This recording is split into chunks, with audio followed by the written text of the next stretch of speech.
गजेंद्र सिंह खिवसर ने नाराज डॉक्टरों से बातचीत की है।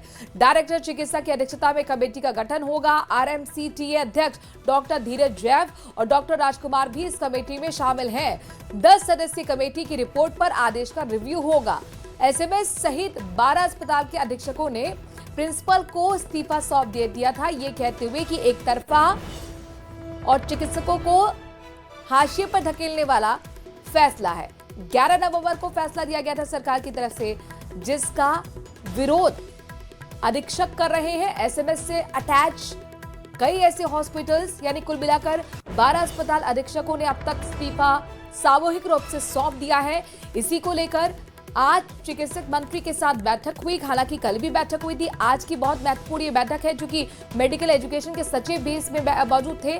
आपको बता दें कि 10 सदस्यीय कमेटी की रिपोर्ट पर आदेश का रिव्यू किया जाएगा। यानी कुल मिलाकर एक कमेटी गठित कर दी गई है। और महत्वपूर्ण यह है कि आरएमसीटीए के अध्यक्ष डॉक्टर धीरज जैव भी इस कमेटी का हिस्सा है। साथ ही डॉक्टर राजकुमार भी इस कमेटी में शामिल है। निजी प्रैक्टिस पर रोक लगाने का विरोध अधीक्षक कर रहे हैं।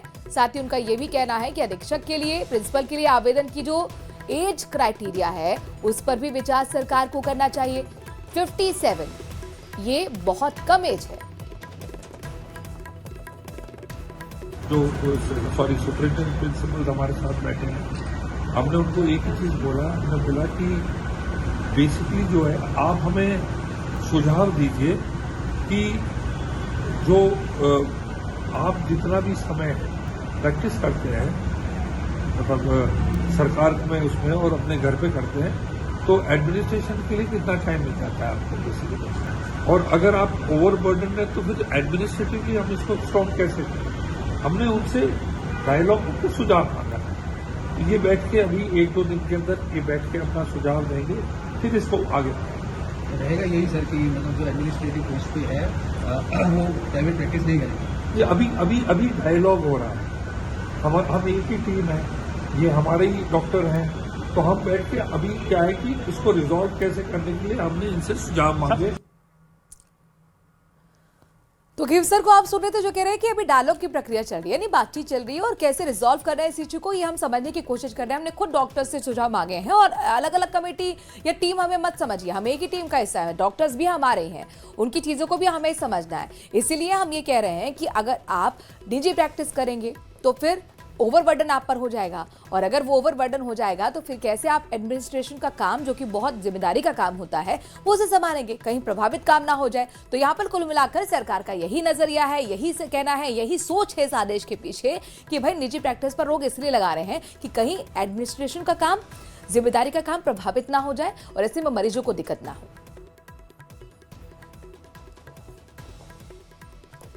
चलिए बात एसआईआर की करते हैं। दरअसल दिल्ली में आज एसआईआर को लेकर कांग्रेस अध्यक्ष राहुल गांधी के नेतृत्व में एक बड़ी बैठक हुई और इस बैठक में पीसीसी चीफ गोविंद सिंह डोटासरा, टीकाराम जूली, सुखविंदर सिंह रंधावा समेत कई बड़े नेता मौजूद रहे। एसआईआर पर कांग्रेस की बैठक पर राजस्थान कांग्रेस के अध्यक्ष गोविंद सिंह डोटासरा ने कहा, ये बैठक एसआईआर के माध्यम से वोट चुराने की बीजेपी आरएसएस की साजिश को लेकर हुई है। तो वहीं टीकाराम जूली ने कहा, चुनाव आयोग को निष्पक्ष होना चाहिए।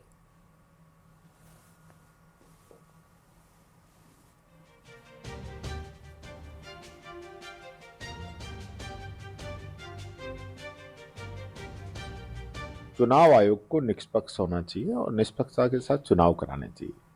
चुनाव आयोग ही पार्टी बन गया है और एसआईआर का जो प्रोग्राम जो चलाया गया है, जो काम 2-3 साल के अंदर पूरा होना चाहिए वो 2-3 महीने के अंदर पूरा कराना चाह रहे हैं। देश के अंदर कई जगह जो बीएलओ हैं वो सुसाइड कर रहे हैं, उनको मानसिक प्रताड़ना दी जा रही है और बहुत ही तेजी से इस पूरे काम को कराया जा रहा है। क्योंकि मैं समझता हूँ इसमें जो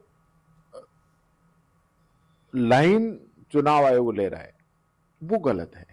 देखिए, एसआईआर के माध्यम से चुनाव आयोग भाजपा के इशारे के ऊपर गरीब के और जो बीजेपी लाइक माइंडेड लोग नहीं हैं उनके वोट काट रहा है और अपने वोट फर्जी जुड़वा रहा है और वो खुद ही प्रमाणित कर रहा है। आप देखिए, जैसे बिहार में जब लोकसभा चुनाव लड़ा तब तो कोई फर्जी नहीं था, और लोकसभा चुनाव के बाद में जब एमएलए कॉन्स्टिट्यूंसी के विधानसभाओं के चुनाव आए तो उनको 65 लाख फर्जी हो गए, तो इसका मतलब जो लोकसभा में उन्होंने वहां से सीटें जीती तो वो तो फर्जी वोटों से जीती हैं। वो खुद ही दोहरी चरित्र की बातें कर रहे हैं। बिहार चुनाव में हार को लेकर कांग्रेस लगातार बीजेपी पर आरोप लगा रही है, जबकि बीजेपी इसका जवाब अंता के नतीजों से दे रही है। बीजेपी प्रदेश प्रभारी राधा मोहन दास ने जयपुर में कांग्रेस के आरोपों पर पलटवार किया, साथ ही पूर्व सीएम अशोक गहलोत पर निशाना साधा।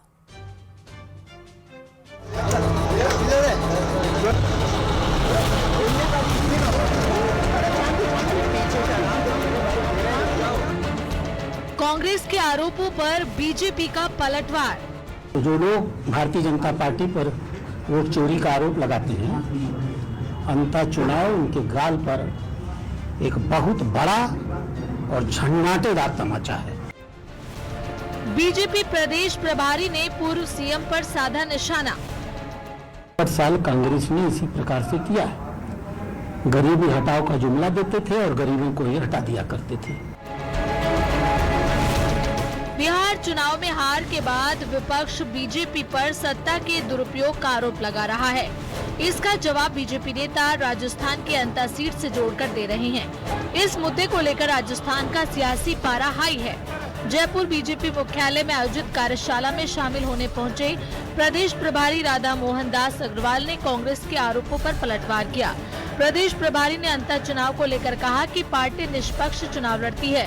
अगर हम चुनाव को नियंत्रित करना चाहते तो अंतर चुनाव हमारा होता। हमने जन भावनाओं का सम्मान किया है।